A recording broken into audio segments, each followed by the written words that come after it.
दोस्तों, अस्सलाम वालेकुम। आज मैं अपनी एक तीसरी किताब लेकर आपके रूबरू पेश हुआ हूँ, जिसका नाम, इस किताब का नाम जर्नी थ्रू द मिस्ट रखा है मैंने। ये बेसिकली मेरी ऑटोबायोग्राफी है, जिस पे कि मैंने जो आज तक जो ज़िंदगी गुजारी है उसके कुछ, जिसे हम कहेंगे, चैप्टर्स है मेरी ज़िंदगी के।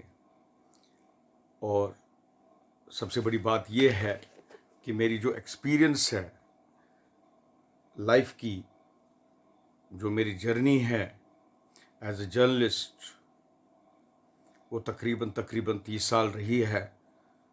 जब से मैं कॉलेज में था, कॉलेज से लेकर फिर यूनिवर्सिटी तक, और यूनिवर्सिटी से लेकर फिर आज तक मेरा जो सफ़र है इस फील्ड में, जर्नलिज्म में, उसकी कहानी है। और उसके बहुत ही, मैं ये कहूँगा, बहुत दिलचस्प कुछ वाक़ात, कुछ ऐसे इंसिडेंट्स जो मेरे साथ हुए हैं और जिनसे मुझे एक सबक मिला और एक ज़िंदगी का एक, जिसे कहते हैं, new chapter I just red because of those incidents जो मेरे साथ पेश आए। और जो मैं, मेरे जो लोगों के साथ वाबस्तगी थी और उनके साथ उठने बैठने का और कश्मीरी कल्चर का, इसमें बहुत सारे पहलू है इस किताब में, जो मेरी, एक तो मेरी अर्ली ज़िंदगी का भी है। और सबसे बड़ी बात जिसमें ज़्यादा मैं स्ट्रेस देता हूँ कि ये जो दुनिया है, ये जो अल्लाह ताला ने ये दुनिया बनाई है, इस दुनिया का भी एक मकसद है। और जिस इंसान को इस दुनिया में अल्लाह ताला ने लाया, एक मिशन के तौर पे, जैसे हर रिलीजन, हमारा रिलीजन इन पर्टिकुलर इस्लाम, ये बावर कराता है कि ये जो इंसान है ये अल्लाह ताला का एक वाइसराय बन के, या आप ये कहिए एक एजेंट बन के इस दुनिया में है तब तक। और इसको एक अपना एक दायरा रखा है अल्लाह ने, उस दायरे में, इस दायरे में उसको अपनी ज़िंदगी गुजारनी है। उसके लिए कुछ प्रिस्क्राइब किया हुआ है, जो कुरान में है, वही है मकसद हमारी ज़िंदगी का। और सबसे बड़ी बात है, इंसानियत पे सबक जो है, एक अच्छा इंसान, उसका चाल चलन, उसका उठना बैठना और लोगों के साथ जो उसके संबंध है, या उठना बैठना है उसके साथ तौर तरीका, उस पर बड़ा स्ट्रेस दिया गया हुआ है। तो सबसे बड़ी बात है कि अल्लाह के साथ अगर हम करते हैं गलतियां उनके साथ, अल्लाह ताला के साथ, अल्लाह बहरहाल माफ़ करने वाला है, फिर भी माफ़ करता है। मगर जब, और अपनी गलती वो जब उनके साथ हम कुछ करें, जैसे हम नमाज न पढ़े, या कोई जो उन्होंने प्रिस्क्राइब किया हुआ है कुरान में कि एक इंसान को इबादत के लिए या अल्लाह ताला को एक इताअत उनकी करनी, अगर उसमें कोई कोताही हो अल्लाह ताला माफ़ करता है। मगर जब इंसान इंसान के साथ गलत करता है, किसी और इंसान के साथ गलत करता है, उसके लिए मामलात में वो आता है, मामलात स्फीयर में आता है, एरिया में आता है, और वो मामलात अल्लाह ताला कहेगा इस इंसान को कि ये मामलात ये निपटा दो। और अगर माफ़ किया उस आदमी ने, वहाँ उस दिन जब वो क़यामत का दिन होगा, जब हिसाब का दिन होगा, तो वो अल्लाह ताला भी फिर माफ़ करता है। अदरवाइज़ वो जो मामलात का मामला है, वो इन दो इंसानों के दरमियान कायम रहता है तब तक, जब तक वो दूसरा इंसान जिसके साथ शायद गलत हुआ हो, उसको जब तक वो माफ़ ना करे, तो उसमें इंटरफ्रेंस अल्लाह की बहुत कम रहती है। क्योंकि अल्लाह ताला खुद कहता है, जो अजीम है, जो सारी कायनात का मालिक है, वो कहता है कि मैं तब तक नहीं करूँगा माफ़ जब तक वो इंसान माफ़ ना करे। खैर, बहरहाल हम अपनी इस किताब पे बात करें अब। ये जो है मेरी जर्नी थ्रू द मिस्ट, इसका नाम जो मैंने रखा हुआ है जर्नी थ्रू द मिस्ट, यही है कि बेसिकली इंसान जो आज तक किसी भी, कितने भी फिलोसोफर्स हो, कितने भी स्कॉलर्स हो, कितने भी पढ़े लिखे हो, कितने भी अजमत वाले हो, न उनको पता है कहाँ से आगे हम और कहाँ जाना है। बहरहाल ये खुदा को पता है, अल्लाह ताला को पता है। और जो पैगंबर है, उन्होंने जो जो पैगंबर, खुसूसन जो आखिरी पैगंबर नबी सल्लल्लाहु अलैहि वसल्लम, हमारे मोहम्मद सल्लल्लाहु अलैहि वसल्लम जो आए ये पैगाम लेकर अल्लाह ताला की तरफ से, उन्होंने उनको बिल्कुल इसका इल्म था कि ये दुनिया क्या है, इसका उन्होंने पूरा मुशाहिदा किया हुआ था। और मैं ये भी यहाँ कहूँ कि जितने भी ये जो अजीम लोग हैं जिनको अल्लाह के साथ एक कनेक्शन होता है, उनको भी शायद पता होता है कि ये दुनिया क्या है, इसका वजूद क्या है, और एक इंसान कहाँ से आता है और कहाँ जाता है अल्टीमेटली। ये तो अगर हम बायोलॉजी की बात करें कि बायोलॉजिकली इंसान कैसे पैदा होता है, वो तो एक साइंस की बात है। मगर मैं मेटाफिज़िकल, मैं एक स्पिरिचुअलिटी की बात करता हूँ। इंसान एक धुन से आता है, बिल्कुल पता नहीं होता है। जैसे वो, अगर हम ये एनेस्थीसिया की बात करें, जिस वक्त एक इंसान को, एक मरीज़ को एनेस्थीसिया देते हैं, उसकी कैफियत यही होती है कि उसको किसी चीज़ का ख्याल नहीं होता है। वो ये कहूँगा मैं, एक नए एक आलम में होता है, एक नई दुनिया में होता है। वही हाल है एक इंसान का जब वो आता है इस दुनिया में, ना पता होता है उसको, छोटा सा बच्चा होता है, उसके बाद ग्रो होता है, जब उसको सूझबूझ आती है तब तक वो नई एक दुनिया में चला जाता है। जब आखिरी मरहला उसको आता है तो तब भी पता नहीं है कि एग्जैक्टली कहाँ जाना है, कहाँ से हम आए हैं, कहाँ जाना है। यही है इसका उन्वान मेरी किताब का, जिसका नाम है जर्नी थ्रू द मिस्ट। इस जर्नी थ्रू द मिस्ट में इंसान को ये भी नहीं पता है कि कल क्या होने वाला है मेरे साथ। मैं ये तक कहूँ कि लम्हे भर के बाद, एक लम्हे के बाद क्या हो सकता है इंसान के साथ या मेरे साथ या किसी के साथ भी। अल्लाह ताला ने ये चीज़ें हैं अपने कंट्रोल में रखे हुए हैं। ये चीज़ें सिर्फ अल्लाह के कंट्रोल में हैं। मगर हमारा जो एक एक ड्यूटी है अल्लाह ताला ने जो मुकर्रर की है, वो एक अच्छे इंसान बनने की है। और मैंने कोशिश की अपनी ज़िंदगी में, मैं अल्लाह के करम से, और मुझे यकीन है कि मैंने कोशिश की, तमाम जितने भी वाइसेस है, जो क्राइम है या सिन है, मैंने कोशिश की है उनसे दूर रहने की, और दिल को साफ़ रखने की, और हर एक पे अच्छी नीयत रखने की, वो मैंने कायम रखने की कोशिश की। क्योंकि सबसे बड़ी बात होती है कि सबसे पहला स्कूल जो होता है वो माँ बाप का स्कूल होता है, जहाँ माँ बाप या माँ जिसको हम कहेंगे, इवन माँ बाप, जो वो पहली एक सीढ़ी है ज़िंदगी को सीखने की, वो होती है माँ बाप। उनका जो ये एक तरबियत होती है, वही इंसान को जाके एक इंसान, अच्छा इंसान बनाता है। वही एक इंसान को पेश करता है इस दुनिया की सारी ये जो रौनकें हैं, तभी आती है जब एक अच्छा इंसान हो। अगर इस दुनिया की सारी रौनकें, नज़ाकतें सारी ख़त्म हो जाएगी, अगर इस दुनिया में कियोस होता है, कियोस बनता है, चाहे किसी भी रूप में वायलेंस हो या इंसान को वो, अगर चोर सभी चोर होंगे या एक कियोस बन जाए इस दुनिया में, कत्ल गारत हो जाए, तो एक वो सारे लगता है कि ये दुनिया एक वैश्यों की दुनिया है।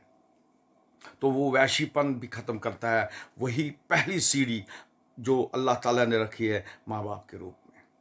और उसके बाद आप देखिए, आपकी एक्सपीरियंस जो ज़िंदगी में आप फेस करते हो, हर दिन एक नया चैप्टर आपकी ज़िंदगी में आता है, नया एक सबक आता है, एक लेसन आता है, और आप सीखते चले जाते हो, एक इंसान बनते हो, और अल्टीमेटली एक नया एक इंसान एक एमर्ज होता है।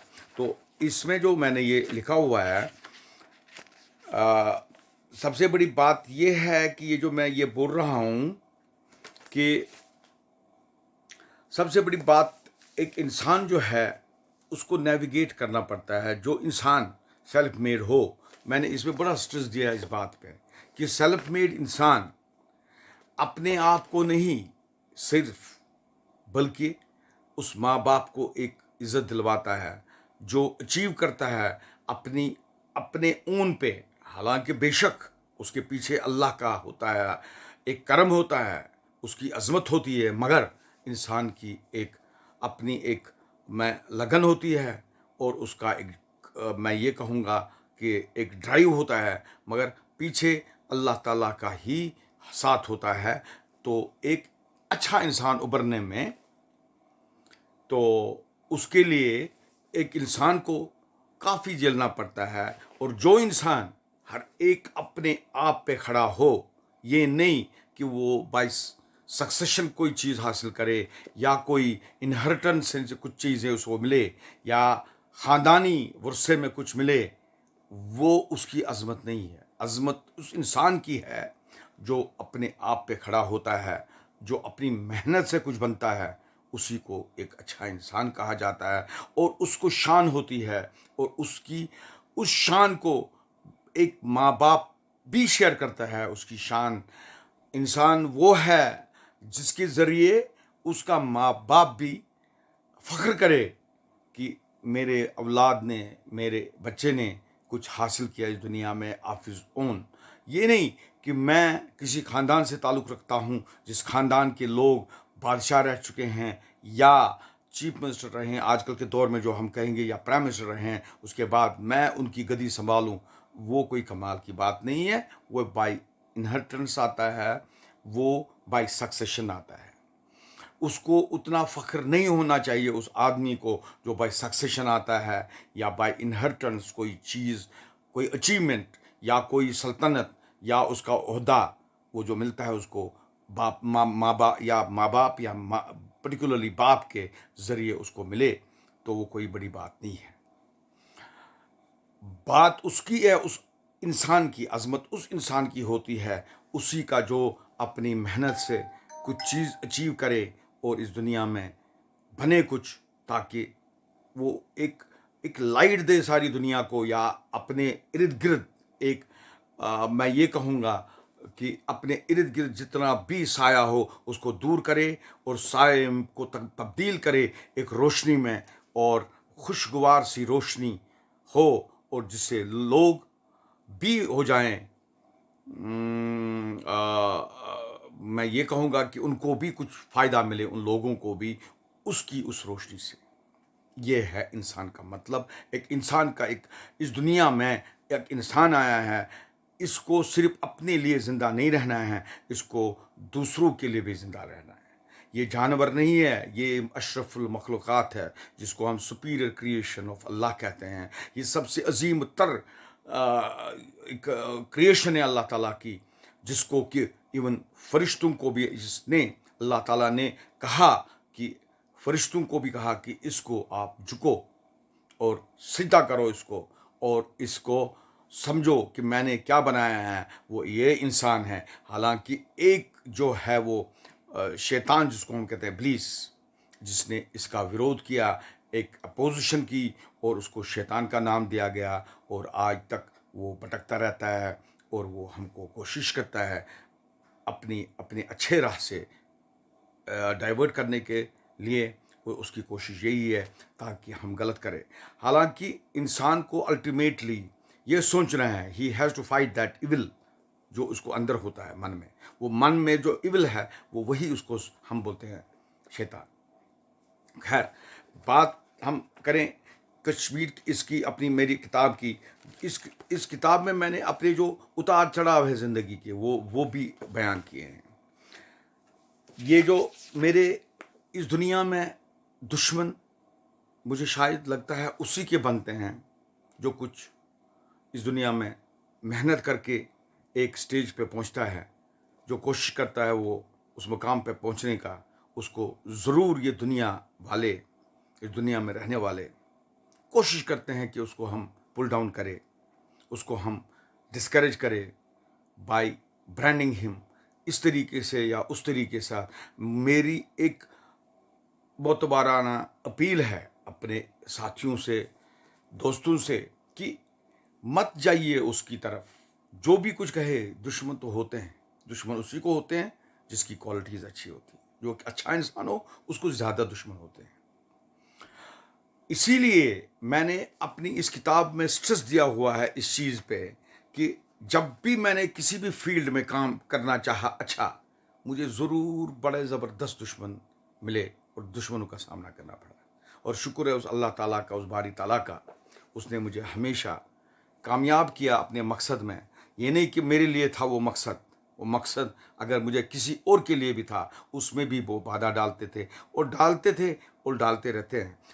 खैर ये तो अल्लाह ताला आपके दिल को जानता है, आपकी नीयत को जानता है। सबसे बड़ी बात है, you should be very clear about your जो आपका गोल हो, और आपके मन में ये ख्याल होना चाहिए, क्योंकि ये दुनिया जो है ये सिर्फ 60 बरस, 70 बरस, मैक्सिमम 80 ईयर्स यही है दुनिया। और उसके बाद 2 साल, 5 साल, 7 साल के बाद इंसान को भूल जाते हैं। जो मरता है उसके कंट्रीब्यूशंस भी भूलते हैं इंसान। मगर जो गलत करता है कौम के साथ या इस समाज के साथ, उसकी बुराइयां ज़रूर याद रहती है। भलाइयाँ जो अच्छा वो करता है वो शायद भूलते हैं लोग, मगर बुराइयाँ या कुछ ऐसा धोखा जिससे मैं ये कहूँगा परपेचुअल नुकसान हो किसी कौम का, उसको भूलते नहीं है। उसकी गलतियाँ न माफ़ करता है ये कौम, आने वाला नस्ल तक उसको याद करता है, बार बार करता है। खैर मेरा ये कहना है कि जो मैंने ये लिखा है, एक तो मैंने इस पे स्ट्रेस दिया हुआ है जो मेरी एक्सपीरियंस थी इस दुनिया में। जब मैंने जर्नलिज्म स्टार्ट किया, बहुत मेरे दुश्मन अट्रैक्ट हो गए।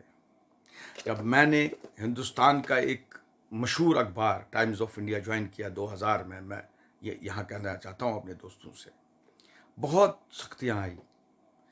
मुझे इतने दुश्मन बन गए, मेरे करीबी साथी जो थे वो भी दुश्मन बन गए शायद। खैर मैं डटा रहा अपने काम पे, मैं इग्नोर करता रहा उनको और मैं अपने काम पे लगा रहा।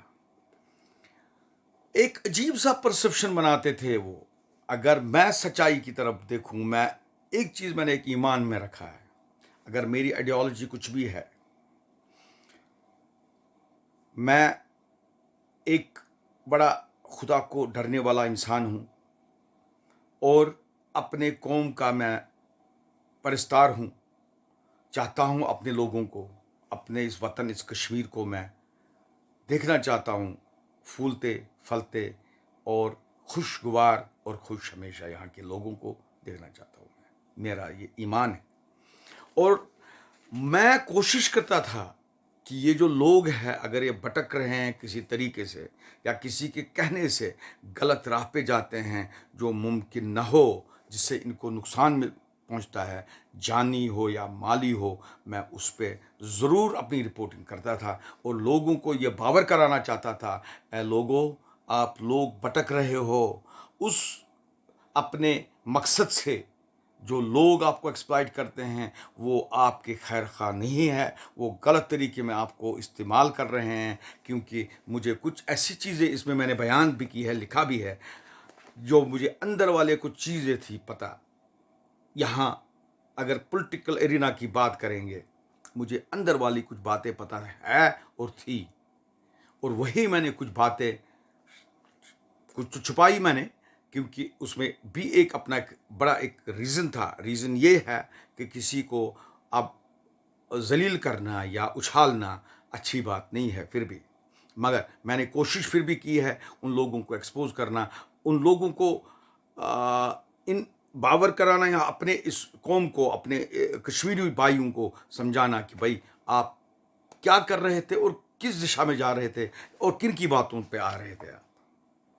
मेरे दोस्तों, कुछ लोग अपना फॉर्चून बनाने के लिए, मैं यहाँ अपने दोस्तों, अपने ये जो मेरे कलीग्स थे, ये जो अपने जर्नलिज्म में, जर्नलिस्टिक फील्ड में, ये भी अपना एक उल्लू सीधा करने के लिए या कमाने के लिए या 10 सेंटीमीटर या 5 सेंटीमीटर हासिल करने के लिए हुकूमत से, या कोई फेवर हुकूमत से लेने के लिए आपको गलत दिशा दिखाते थे, गलत तरीके में फीड करते थे, जिससे आपको उकसाते थे ताकि आप गलत रास्ते पे जाएं, और जिससे आपको नुकसान पहुंचता था, जानी या माली। बहुत सहा, कश्मीर ने सहा, पिछले तकरीबन 35 साल तक सहा कश्मीरियों ने। कहाँ नहीं सहा, इसे किस फील्ड में नहीं सहा इन्होंने। मगर आज कश्मीरियों की हालत ये है, ये भी मैं जानता हूँ। कश्मीरी इतना बेचारा डरा हुआ है, ये किसी पे भरोसा नहीं करता है, हर एक दूसरे को शक करता है। ये हमें एक साइकी में बना हुआ है। दूसरा, हर एक दूसरा ये समझता है कि पता नहीं ये किस लॉबी से है, किसका आदमी है। यहाँ अजीब सा एक घुटन हो गई है। मुझे लगता है ये हमारे लीडरों ने भी किया है, इसमें उनका काफ़ी किरदार है। ये जो हमारे लीडर थे, उन्होंने एक ऐसा समाज बनाया जहाँ एक शक पैदा हो गया आपस में, और वो जो प्यार है, ये मोहब्बत है, वो एक रवादारी है, वो ख़त्म हो गई, और उससे काफ़ी नुकसान हमें पहुंचा। अगर आप ये देखेंगे, आप पढ़ेंगे इस पे कि कुछ लोग जब मिलिटेंसी उठी, यहाँ इंसर्जेंसी हुई, एक अजीब सा एक माहौल हुआ। सबसे पहले जो इसमें घुसे वो थे सरकारी मुलाजिम। वो सरकारी मुलाजिम जो बड़े सेटल थे, जो तनख्वाहदार थे, जो अपने माशी हालत उनकी बहुत ही अच्छी थी, और वो लोगों को एक्सप्लॉइट करते थे। इस कश्मीर को याद होगा वो 73 डेज़ का वो वाक़ा, अर्ली 90s में, वो जब 73 डेज़ का हड़ताल कर दिया 5 लोगों ने। उसमें एक जिसका नाम है नईम अख्तर। नईम अख्तर जो कि बांडीपोरा से एक्चुअली ताल्लुक़ रखते हैं, तो वो गुलाम रसूल नाज की उसका एक वो था पैटर्नल ग्रैंडफादर, मतलब उसकी जो बेटी है इसकी माँ है। तो वो ज़्यादा पला है यहाँ, जो हमारा यहाँ डाउनटाउन में है रहनावारी। वैसे लोग, इन्होंने एक ऐसा समाज बनाया उस वक्त। एक छोटे से एक इस पे था ये पोस्ट पे, डिप्टी सेक्रेटरी रैंक था उस वक्त इसका। हालांकि अगर आप इसकी, मैंने उस पर भी ये जिक्र किया है, इसने कैसे हाईजैक किया सारा ये, बिकॉज ये इंफॉर्मेशन डिपार्टमेंट में लगा हुआ था पहले एज इंफॉर्मेशन ऑफिसर। इसने सारा हाईजैक किया यहाँ का मीडिया, और ये मैनिपुलेशंस करते रहा, और इसने अपने बंदों को इन्फिल्ट्रेट किया। पहले इसका फर्स्ट काम यही था कि उस वक्त के जितने भी गवर्नमेंट मुलाजिम जो बड़े ओहदों पे भी थे और बड़े मज़े में थे, उनको माली हालात बड़ी खूब तर थी, और अपने बच्चों को फ़ॉरेन भेजना, वहाँ पढ़ाना। अगर इसका बेटा भी तो देखोगे आप, उसने भी फ़ॉरेन में पढ़ा हुआ है, वो सेटल है वहाँ। तो खैर, कहना ये है कि बाकी बच्चों को ये सिखाना कि वायलेंस करो, वो करो, इसके नाम पे आपको वो मिलेगा, और ख़ुद ऐश करता रहा हर एक इंसान। मैं इसकी एक वाहिद इंसान की बात नहीं करता हूँ, मैं हर एक गवर्नमेंट मुलाजिम की। और इतने बड़े कसीदे वो लिखते थे यहाँ, पर्टिकुलरली एक जो अंग्रेज़ी अखबार, वो भी मिलिटेंटों ने स्टार्ट किया यहाँ। वो सबसे बड़ा एक टूल बना, जो अंग्रेज़ी का तरीक़ेकार था। एक पहला अखबार जो उस वक्त निकला, जिसका नाम अलसफ़ा था उर्दू में, उसका जो मालिक था शाबान वकील, वो एक लॉयर था इनकम टैक्स का। उसके अगर आप पास्ट की हिस्ट्री की बात करोगे, देखोगे उसके, वो जो इनकम टैक्स में लॉयर, वो ज़्यादा अक्रॉस द टेबल करता था काम, और लोगों के वो निपटाता था काम, और इनकम टैक्स में पैसा कमाता था। वो था वहाँ सोपोर का। तो उसने भी एक कंट्रीब्यूट किया है इस मुहिम में, इस कत्ल गारत में, अपना उसका भी एक योगदान है। मगर लोग समझा नहीं कभी भी। लोगों ने, मरते गए लोग बेचारे, जलते गए, और दूसरे, मुझे लगता है जो भी उनको रास्ते में मिला उनको मिटाते गए। मगर ये हुआ जो हमने अपने कलम से इस कौम को धोखा दिया। एक तो गवर्नमेंट मुलाजिम होते थे, और वो लोग जिनको कोई काम नहीं था, बिजनेसमैन भी इसमें इस पेशे में घुसे, इसी जर्नलिज्म पेशे में, वो भी इसी में घुसे। गवर्नमेंट मुलाजिम जो 2 जगह काम करते थे, वहाँ भी तनख्वाह, और यहाँ से भी लोगों को मरवाना और तनख्वाह भी लेते थे। खैर, ये जो एक अंग्रेज़ी अखबार, वो भी एक जब ये बना, उसको भी, वो भी, उसका जो मालिक था वो बेसिकली एक कॉरपोरेशन में काम करता था, जनरेटर ऑपरेटर का, 78 में 79 में। और वहाँ से निकलकर उसको पैसा दिया उस वक्त के उन लीडर साहिबान ने, जैसे शबीर शाह था, नईम खान था, उन लोगों ने ये अखबार बनाया और उस अखबार के ज़रिए लोगों को इतना उकसाया और मरते गए लोग। उनको शायद पता नहीं था, जो ये एडिटर, इसका ये एडिटर या मालिक जिसको कहें, उसको खुद भी नहीं ये पता था कि उसकी ये इन करतूतों से कितने लोग मरते हैं, कितने लोग जान बहक होते हैं, कितने घर उजड़ते हैं, कितने रेप होते हैं। उसने कभी नहीं ये समझा और खुद दुत अपने मस्ती में मस्त आदमी, जो अगर उसकी, अगर आप इंटेलेक्चुअल लेवल देखते, एक अनपढ़ सा था, वो मैट्रिक पास होगा भी, मुझे शाकी है। खैर बहरहाल, तो ये है यहाँ की कहानी। और उसके बाद यही लोग, जब मैं सच्चाई लिखता था, ये मुझे लिखते थे। हैरान हो जाओगे आप मेरे दोस्तों ये बात सुनकर। कुछ लोग जो कश्मीर यूनिवर्सिटी में अभी भी नौकरी करते हैं, बड़े नाम हैं उनके, तंजीमों में काम भी करते थे जमात इस्लामिया में, और लिखते भी थे ओपन पेज में। और वो शख्स, जिस शख्स को, जिसकी बीवी कम्युनिस्ट है और उसने उसको लगवाया अपने एक बोर्ड ऑफ स्कूल एजुकेशन में, और खुद लिखता था ओपन पेज में, और वो भी वहाँ भी पैसा लेता था उस ग्रेटर कश्मीर से भी, एक कॉलमनिस्ट बना हुआ, एक इंटेलेक्चुअल बना हुआ, और अभी तक कश्मीर यूनिवर्सिटी में काम करता है। मुझे लगता है करीबन 2.5-3 लाख रुपया अब भी लेता होगा पैसा, तनख्वाह वहाँ से। और उसने भी एक बड़ा ज़बरदस्त यहाँ काम किया लोगों को मरवाने का। यही ओपन पेज, मैं ये कहता हूँ, यहाँ तक मैंने देखा है मेरे दोस्तों, जो फारूक अब्दुल्ला के बड़े ख़ास होते थे, जो उसको हर एक अय्याशी फराहम करते थे, वो भी लिखने लगे। फिर नाम बदल बदल के उन्होंने काम किया। कुछ लोग सतार बगे के नाम से लिखते थे, कुछ लोग, कुछ जड़जी कुछ लिखते थे। मैं ये कहना चाहता हूँ, उनका नाम होता था गुलाम मोहम्मद, साबिर, वटेवर वटेवर, मगर वो अपने नाम बदल बदल के लोगों को पिटवाते थे, मरवाते थे, उकसाते थे उनको। ये हुआ इस जर्नलिज्म का। ये भी याद है मुझे, एक अनएजुकेटेड सा, एक जो एक छोटे मोटे एक अखबार में, उर्दू अखबार में काम करता था। यहाँ एक टी स्टॉल होता था लाल चौक में, जो कि एक ज़माने में एक शराब खाना था, जिसका नाम भारत बार कहते थे उसको।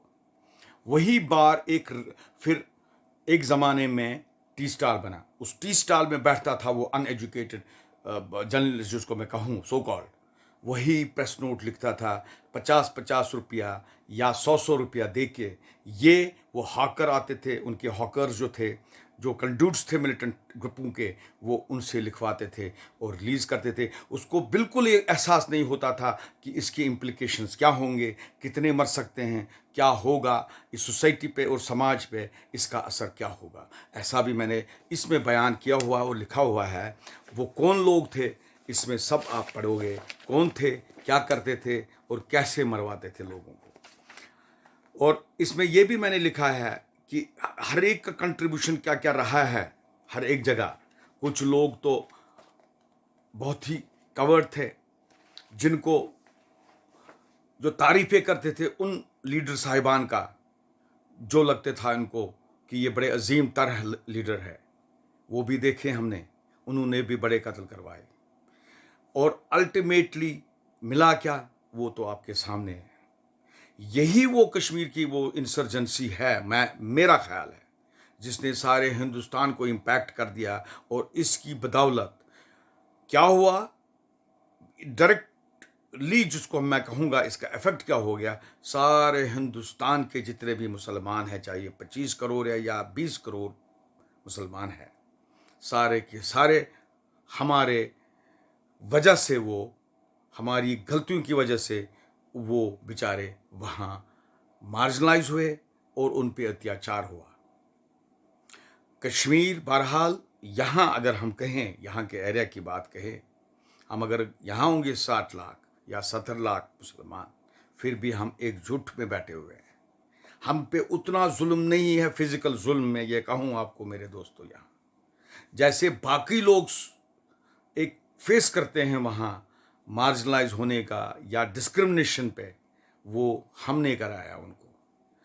अगर मैं ये कहूँ, जब अमेरिका में एक बार मैं था, जब मैं वहाँ थोड़ा एक प्रोग्राम में था मैं, तो वहाँ मुझे एक अंग्रेज़ ने बोला, जब मैंने उसको नाम अपना, वो he wanted to know my name, when I just told him my name, when he got to know that I am a Muslim, you know what was his reaction? His reaction was, oh, come on, are you a terrorist? I said, I am Salim, but I am not terrorist. Terrorist नहीं हूं मैं, because वही मैं वो कहता हूं, मिसाल ये के तौर पे ये था उसको, ये जो उसामा बिन लेडेन ने जो उनको किया था अमेरिका में, उनको ये इतना उनके एनग्रेव हुआ उनकी एक साइकी में कि वो हर एक मुसलमान को टेररिस्ट करार देने लगे।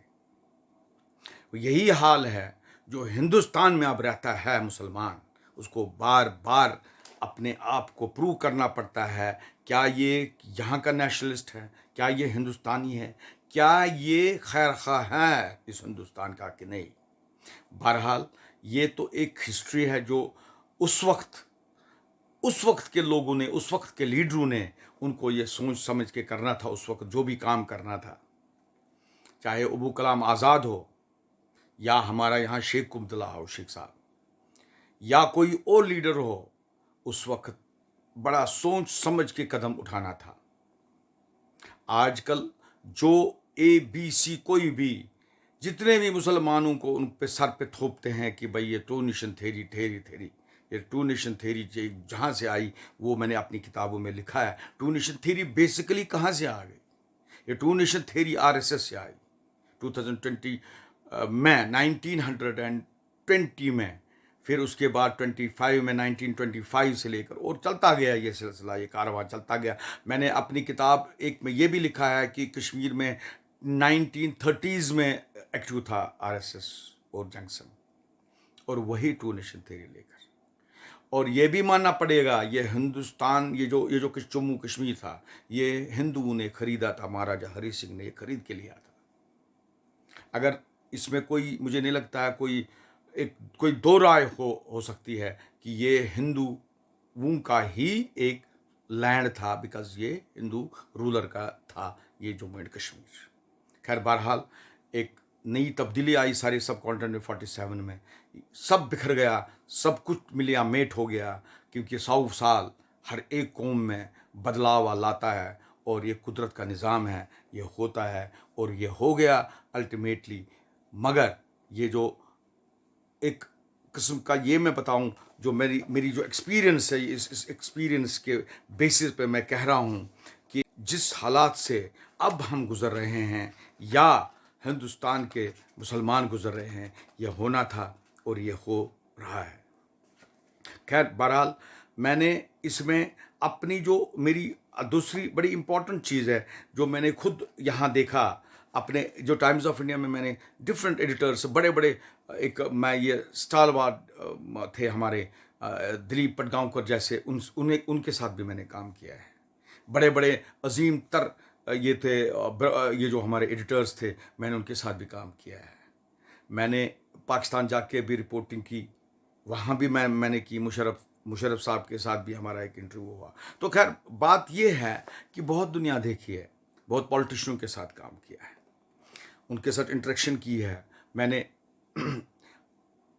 ये जो हमारे या होम मिनिस्टर है यहाँ आजकल के, अमित शाह, मैंने इसमें ये भी लिखा है कि अमित शाह को दूसरा रूप है उसका एक हॉस्पिटैलिटी का, क्योंकि अमित शाह जो होम मिनिस्टर है हिंदुस्तान के, उनके साथ डायरेक्टली कोई वाबस्तगी नहीं है मेरी, न वाबस्तगी थी, मगर मैं जब उससे एक बार मिला तो उनका एक मेरे साथ क्या एटीट्यूड था वो मैंने बयान किया है कि कितना हॉस्पिटेबल था और कितने तरीके में उन्होंने मुझे ये अवगत किया और कैसे बुलाया और क्या तरीका था उनका उठने बैठने का, वो भी मैंने जिक्र किया है उसका। और दूसरा, राहुल गांधी के साथ जो मेरी मुलाकात हुई तो उसका वो जो मैंने लिखा है, idol of mannerism and good listener, वो बहुत ही संजीदा सुनने वाला है, और उसकी जो मैनरिज्म है, उसकी जो मैनर्स है,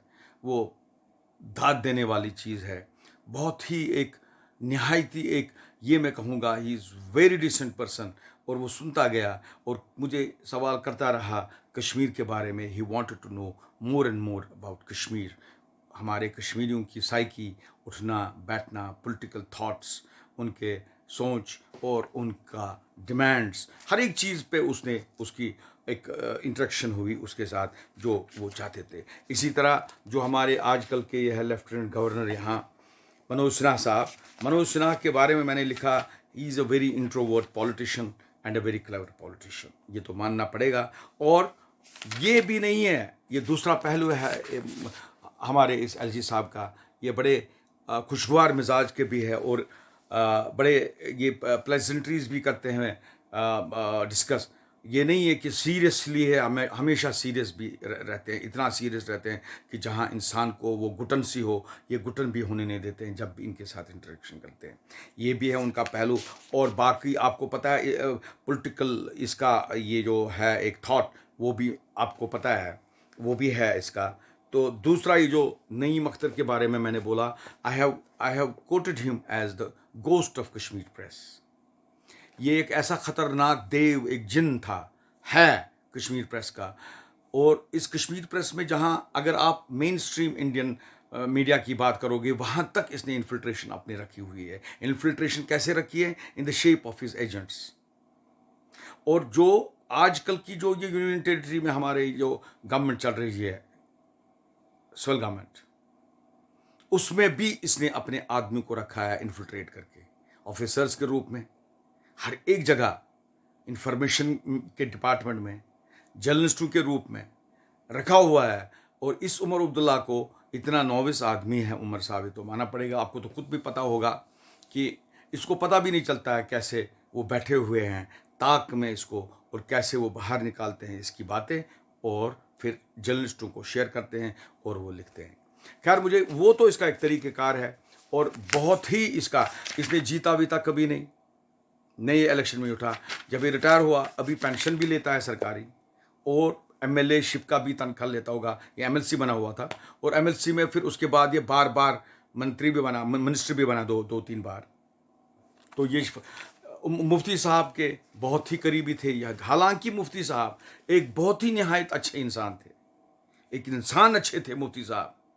मुफ्ती साहब कान का कच्चा नहीं था कभी भी, बड़े गौर करते थे वो। हालांकि नईम अख्तर उसके बहुत ही करीबी आदमी थे उसके, मगर नईम अख्तर को उतना ही वो ध्यान देता था जितना उसको देना होता था, क्योंकि वो एक संजीदा किस्म का एक लीडर था और वो जानता था हर एक का वो नब्ज़, जिसको वो मैं कहता हूँ, वही नब्ज़ वो जानता था हर एक इंसान को। उसको कोई रेसिज्म, वो रेसिस्ट नहीं थे। वो गांव और शहर में कोई डिवीज़न नहीं करते थे। वो पीर और नॉन पीर के दरमियान कोई डिस्क्रिमिनेशन नहीं करते थे। हालांकि यहाँ कश्मीर में इतने डिवीजन्स हैं, गांव, शहर, सिटी, डाउनटाउन, अपटाउन, पता नहीं क्या क्या है यहाँ। फिर कास्ट सिस्टम भी है, फिर पीर, नॉन पीर, पता नहीं क्या क्या चीज़ें हैं यहाँ।